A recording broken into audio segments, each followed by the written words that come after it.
Web Slingers, a Spider-Man adventure. Despite being one of the most hated rides in the Disneyland Resort by many fans, it's actually one of my favorites for many reasons, to the point where I find many people's unfavorable reviews in comparison to Universal's Amazing Adventures of Spider-Man to be a bit disingenuous. This ride truly does stand well on its own, and I have quite a bit of respect for it as an attraction overall, and I think it deserves a full deep dive into exploring what it has to offer. But first, history time? How'd you guess? Well, it's pretty obvious, isn't it? Fair enough. History time, everyone. Okay, let's do this one more time so that people know what the heck is going on. Please, just let me explain. Yes, absolutely. Explanation, now! You see, Tendo, I actually am you. From 30 years in the future. Damn, Tendo aged well. Okay. So, why are you here then? Some dark warning about the future or something? Oh, don't worry about it. Nothing big like that. Huh? It's pretty simple, really. We've recently discovered time travel tech from my time, and I'm doing a bit of a nostalgic vacation into my past. Exploring the technology and what I can do with it. No dark harbingers of doom? No warnings of an oncoming threat? Nothing? No. Just a bit of fun in the good old days. Really takes me back. Crazy. Anyway, I should really get going. I have another review to film. Dang, a review, Been a while since I've done one of those. Mind if I hop in? Just for the sake of it. You know what? Why not? Might make for a fun time. We're doing the Spider-Man ride over California Adventure. Really? Well, isn't that perfect? Let's do this. The attraction was developed as part of Avengers Campus, a new major addition onto Disney's California Adventure and Disney Studios Paris. In California, the ride was a replacement for an area of the park called a Bugs Land, which is kind of a hodgepodge mess of a land incorporating a small kids area and a 4D show that infamously had a warning that it might be frightening for kids. Yeah, that land had some issues. Between the cheap quality kiddie rides and bizarrely dark yet entertaining 4D show, it was clearly not a fave among park guests, making it mostly just a hallway people used to travel from Hollywood Boulevard to Cars Land at the time. As such, Disney decided to replace it with something better. And what did we get? Only the most cohesive and immersive superhero land ever built. Nothing big. Look, I know a lot of people swear by Marvel Superhero Island in Florida, but let's face facts. While all of the rides are most of the rides are amazing, except for that travesty, the land really is lacking a central identity beyond just Marvel Comics. It really just feels like a hodgepodge of random Marvel properties with no sense of cohesion. I mean, the decor of the buildings feels like an 80s comic, Spider-Man feels like something akin to the 90s cartoon, Hulk is themed as like some kind of 2000s era video game, and Dr. Doom is themed like a frickin' Silver Age comic. And is awful. God awful! You have no idea how much I hate this ride. I could rant about this piece of crap for so long, you have no idea! Focus on me. We have a job to do. You know what? You're right. Just, when it comes to Marvel-based drop towers, Disney wins. No competition. I mean, this thing is amazing. It's my favorite ride ever. But Fearfall's such a goddamn piece of crap. Focus. Get back on track. You're losing yourself. You're right. I'm sorry. However, by utilizing the MCU as sort of a grounding influence aesthetically, it allowed Disney's Marvel Land to feel a lot more cohesive and focused, more like an actual explorable environment and world as opposed to just a collection of random Marvel stuff put together. And that alone makes this land feel so much more interesting to explore as a land. The fact that it feels like one shared, interconnected universe of characters, complete with references and Easter eggs tying into all of them separately, while still having a grounded central design to make it feel cohesive. It really works to the land's benefit. Sadly, a lot of fans didn't see it that way, complaining about a lack of rides and the abundant usage of the MCU IP for the land. But to me, this land as a whole is far more than the sum of its parts due to how it's structured, and deserves a lot more respect than it gets. And this ride, Spider-Man Web Slingers, was a major part of that, since Mission Breakout was basically adopted into this land due to being a Marvel ride in its proximity, making it the only original ride to the campus at its opening. We should probably get into it at this point. Indeed. Let's swing on in, future me. The experience begins with the queue, winding around the exterior of the Web building. Web being an acronym for the Worldwide Engineering Brigade, a group of young geniuses from across the world brought together by Stark Industries to give young tech geniuses a step up in the field. The queue is absolutely filled with Easter eggs to both the MCU and characters from the comics who have yet to make an appearance, including Harley Quinn from Iron Man 3, Onome from the Fantastic Four comics, Moon Girl, and even Squirrel Girl. Not to mention more minor references like to Lucky the Pizza Dog. Easter eggs and details like this don't come from a place of laziness or people only doing something to appease a brand. They come from fans who have genuine respect for the material, showcasing it through their work. Indeed. They truly were given a lot of power when it came to being put in charge of such a thing. And they held up to Spider-Man's credo well. You mean? Indeed. With great power comes great responsibility. Truly words to live by. We enter into the ride's pre-show room. We have the beginning of our meeting with a young student named Peter Parker. I don't see him going anywhere, but that Morales kid? Dang, I want to see more from him. He's going places. He introduces his new spider bots and their ability to self-replicate using other raw material from the area. Same technology utilized by my nutrient replicator. Seriously? Indeed. It even scans your brainwaves to find out what you're craving and makes the food into that form and taste. Very useful device. Isn't technology amazing? No kidding. Unfortunately, due to a small technical glitch, the robots get stuck into self-replication mode, destroying more and more material to make more and more of themselves in a rapid succession of Spider-Bot building. Rookie mistake in bot design. This is why you always need to install a verbal kill switch code. Just in case. Okay, when the heck did they get into bot making? I never would think that would be my thing, given, well, our past. Well, let's just say times change as the scenario depends on it. Okay then. In response, Peter leaves us behind to find Spider-Man, who shows up to help save the day, requesting our aid in fighting off the Spider-Bots via the lab's new experimental vehicle, the Web Slinger. And trust me, we'll be getting into how awesome these things are later. We have a little bit more of something else to go over first. And what would that be? More queuing! Yes, after this, we wait in a small queue separating the pre-show from the ride. And even here, they spared no expense when it came to detail, including Amadeus Cho's bike, a flyer for Bruno Corelli and Onome Zonia's tutoring, a missing poster for Devil Dinosaur, differing lockers down the school halls just covered in detail and references to characters like Cassie Lang, Inferno, Ironheart, Patriot, Spider-Girl, and more! These kind of details are what make Avengers Campus work as a whole. If you know the comics and these characters, you can see all these little details and visuals to imply the existence of a whole world going on here, not just the events right before you. It makes it feel lived in and wonderful, and it is such a shame that such things are often overlooked and ignored by the haters. Younger me, Yes? you mind hopping off that soapbox? Park staff seem to need it. Oh, of course. Anyway, after walking down the hall, it's time for the ride. And boy, is this a fun one. The ride cars are large boxes with a design very reminiscent of monorail cars mixed with the toy boxes from Toy Story Mania, which is fitting given the unique aspects of this ride system.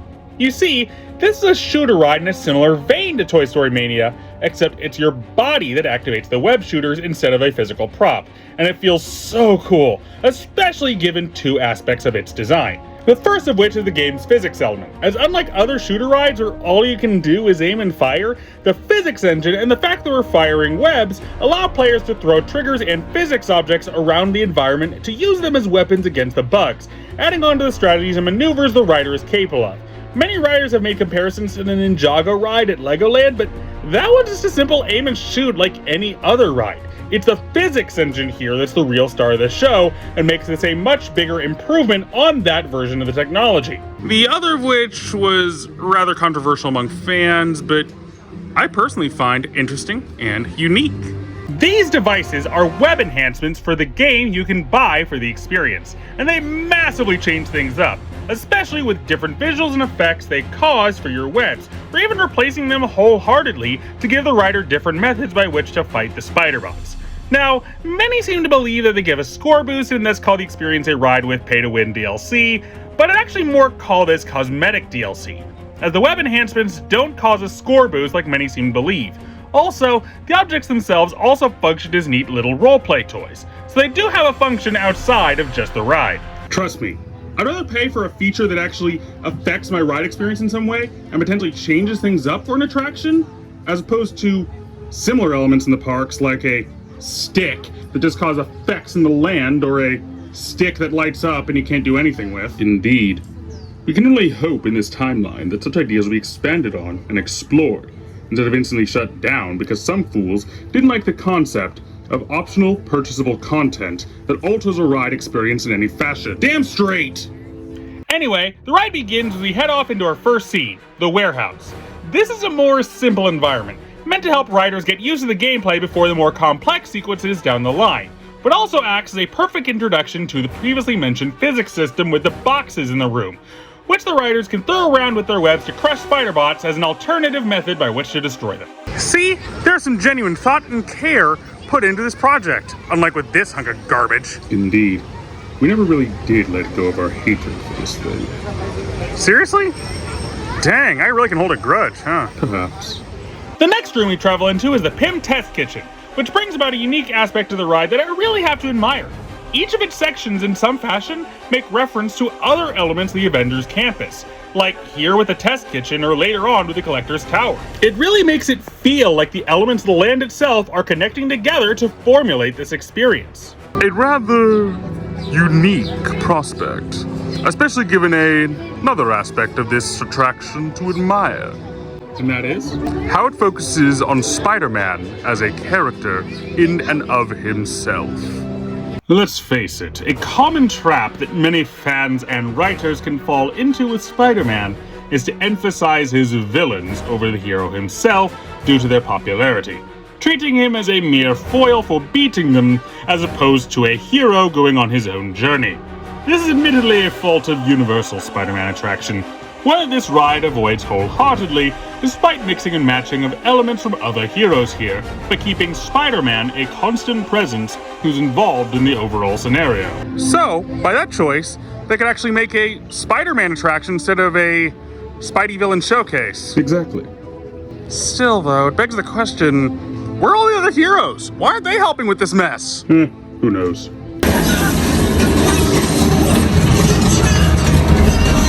Within the test kitchen, we take down more of the spider bots, wrecking house with the various environmental objects as we do so, before a gigantic spider bot leaps in to attack, forcing the riders to team up with Spidey to take it down before rushing out of the area. Damn, I've heard of getting tied up in the kitchen, but this is ridiculous. Are my jokes always this corny? Seriously? Nah, sometimes they're cheesy. Between the scenes are mostly just simple hallways to establish the idea of moving between the areas and back paths of the campus. But a neat detail during these segments is the environment slowly falling apart, with more damage showcased as things continue, with hexagonal holes fitting of the Spider-Bot's matter consumption becoming more and more prominent as the situation grows more and more extreme by the minute. So basically, we're here to prevent these spiders from turning the whole campus into a bot buffet, yes? Pretty much. Our next stop is the T. Vaughn Collection, home of My favorite ride ever! Woo! Ah, the revelry of youth. Here, the bots cause more havoc among the Collector's collection, Redundant much? Shut up! where Spider-Man gets sucked into one of the collection boxes, forcing us to save him by ripping out the power cores through the device keeping him trapped. Jeez! Having to be saved by a bunch of tourists. This is a new low, Spidey. Even for you. One element I do have to criticize here is the non-dynamic movement. You see, in this scene, and a following one coming up, there are massive sweeping moments of movement reflected on screen that the ride car in no way attempts to imitate. This ride would overall have been much stronger if they had some kind of simulator element to really make these moments pop. But, to be fair, that's me arguing about what's not in the ride as opposed to what is, and I personally find those kind of arguments pretty weak. I mean, I could say a ride sucks because it didn't give me $100 and get me a date, but all in all, we really should be criticizing projects for what is there and the flaws inherent to it, instead of what it lacks that we hope would be there. But anyway, it's time for a finale, as we head off into the Quinjet hangar to face off with the largest army of Spider-Bots yet. And Hot damn, it really feels like taking on a horde of spider bots with their insane numerosity. Numerosity. Didn't expect such a complex word for myself at your age. Seriously, dude? How low do you think of me? Sorry, just surprise is all. We all take down the giant spider bot, causing a chain reaction that destroys the rest, allowing us to regain control of the situation as we return to base. And to give you some tips and tricks on how to raise your score for this ride, I bring you me from the future! Very well then. Listen up. Aim for the green bots wherever you can. They explode and take out all surrounding spider bots, adding to your score exponentially, despite not being the highest rated bot color. Also, keep an eye out for the gold spider bots. They can be very valuable and are well hidden, so keep an eye out and take them down where you can. Always be on the lookout for environmental triggers. This game relies heavily on its physics system, so anytime you can use the environment to exploit it to take out spider bots will be very useful in adding to your total. Put away the balloon, you damn kid. Unlike most other shooter game rides, this is not a solo game. It is a team effort. So try not to get in the way of other players in your ride car and try to stick to your section. Have some trust in your teammates to do the right thing. And that's all I got. So, go in there and good luck. Seriously? That's it? Well, do you have anything else? Well... Yeah, fair. I got nothing. See? Whatever. Regardless, this ride is not only so much better than many people give it credit for, but it's a dang good ride in its own right. Not only is this a damn good ride, but I'd say it's on pretty even quality with Universal's version. They both have their flaws and their triumphs, but both are excellent experiences that do well by one of the world's most popular superheroes. As for this ride though, the inventive, quirky narrative, not to mention deliberate focus on Spider-Man as a character, to the point of making you feel like him via the gameplay, is all kinds of a wonderful experience and definitely worth a ride. I'd say swing on in when you get the chance. Anyway, thanks for joining me and talking about this ride, future me. No problem. Spider-Man as a character has been very important for me in my history, so I was more than happy to join in on this one. Indeed. Anyway, don't forget to like, comment, and subscribe, and I'll see you next time for more mockery and tomfoolery.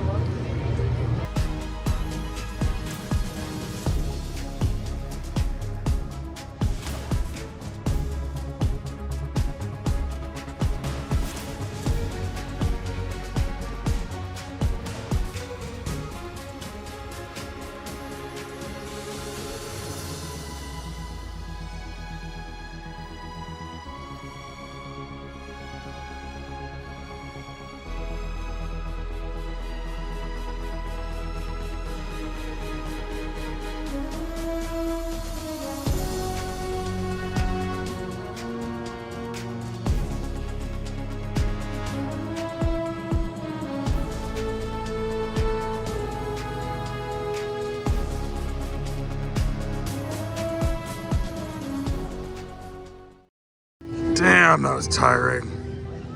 I could be a lot more active in my youth, let me just say. Yeah, guess aging can be like that. I meant to get a whole nother video filmed while you were relaxed. So, how did it go, you two? Pretty well. Indeed. It was quite the fun time. So, future Tendo, what else from the past would you like to explore? You know what? Why not do a bit of the reverse? Show you a bit of what the future has in store for you. Want to see my spaceship? Do I? Why not? I don't have much going on right now. Alright then. Computer, 3 to beam up.